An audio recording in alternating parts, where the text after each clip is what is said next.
Hello, thank you so much for joining me. I wanted to get one more recording in by this gorgeous, gorgeous plant. And it's beginning to drop the flowers. So I couldn't resist. And it's been beautiful this year, absolutely gorgeous.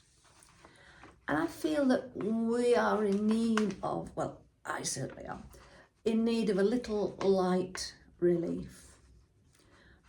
We talk about change, and it can become quite deep and meaningful about personal changes, emotional, behavioural, whatever changes we need to make.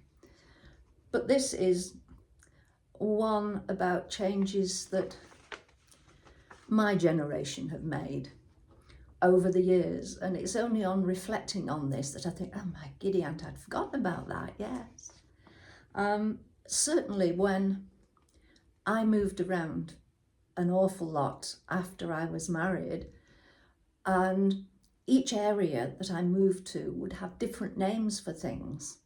So I would go in and say, can I have 4 of those please, pointing to what may be called bread buns, baps, bread cakes, oven bottoms, muffins. You mean the muffins? Yeah, that's right.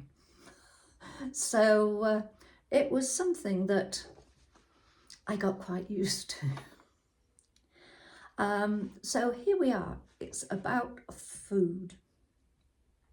I've no idea who wrote it.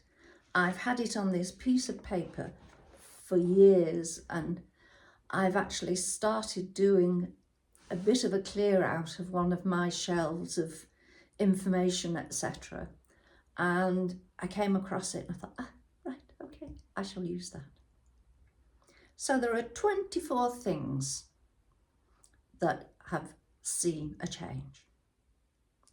1, pasta wasn't eaten. 2, curry was a surname. A takeaway, well, that was a mathematical problem. A pizza was something to do with a leaning tower.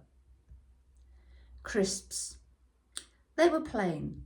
The only choice we had was whether to put the salt on or not, as it came in a little screwed up blue piece of paper inside the crisps. Rice was only eaten as a milk pudding. A Big Mac was what we wore when it was raining. Brown bread, well, that was something only poor people ate. Oil, that was for lubricating. Fat was for cooking. Lard, that was. Tea was made in a teapot using tea leaves and never green. I have to say that's one thing that I haven't changed. Sugar enjoyed a good press in those days and was regarded as being white gold. Cubed sugar, well, that was posh. Fish didn't have fingers. Eating raw fish was called poverty, not sushi. None of us had ever heard of yogurt. Healthy food, well, that consisted of anything that was edible. People who didn't peel potatoes, well, they were just regarded as plain lazy. Indian restaurants, they were only found in India. Cooking outside, that was simply called camping.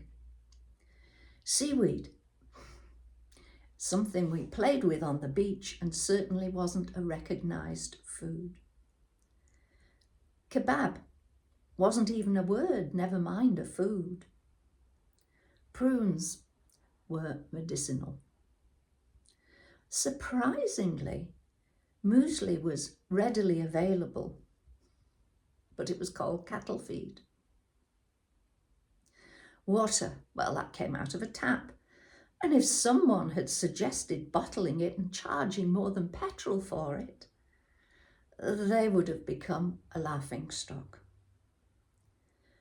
And the things that we never ever had on our table in the 50s and the 60s, elbows or phones. I like that. A chuckle. And we've adapted to those, we've included those. Maybe you already had those in your country, but certainly I hadn't. That rings very, very true for me. I was fortunate to have an Indian family move into the street that I lived on from the age of 18 months through to going to university. And I was invited into the house and shown the currency, shown the sari fabrics, shown the food and tasted the food. Oh boy, that was something like I had never smelled, never tasted before.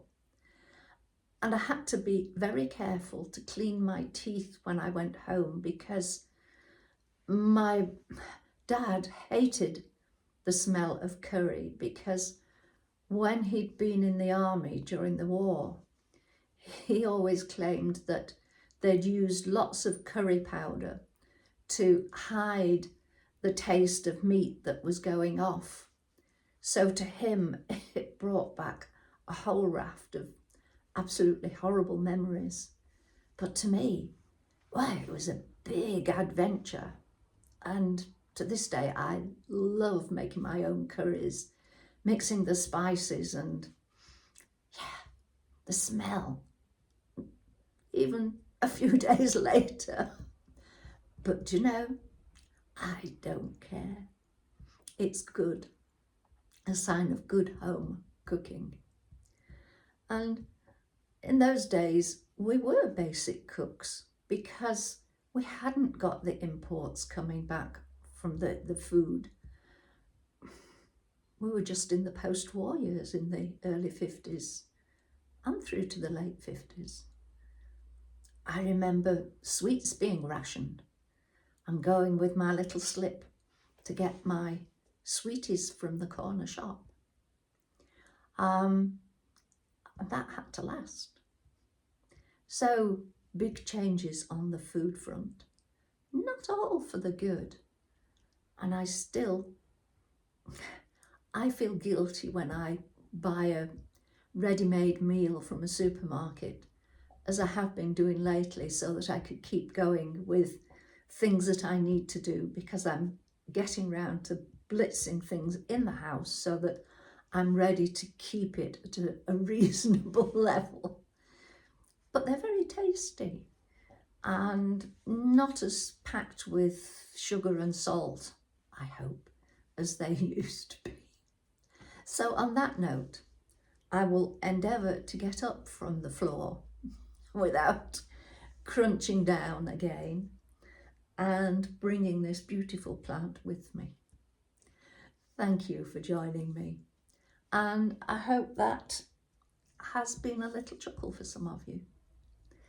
Take care. Bye for now. Bye.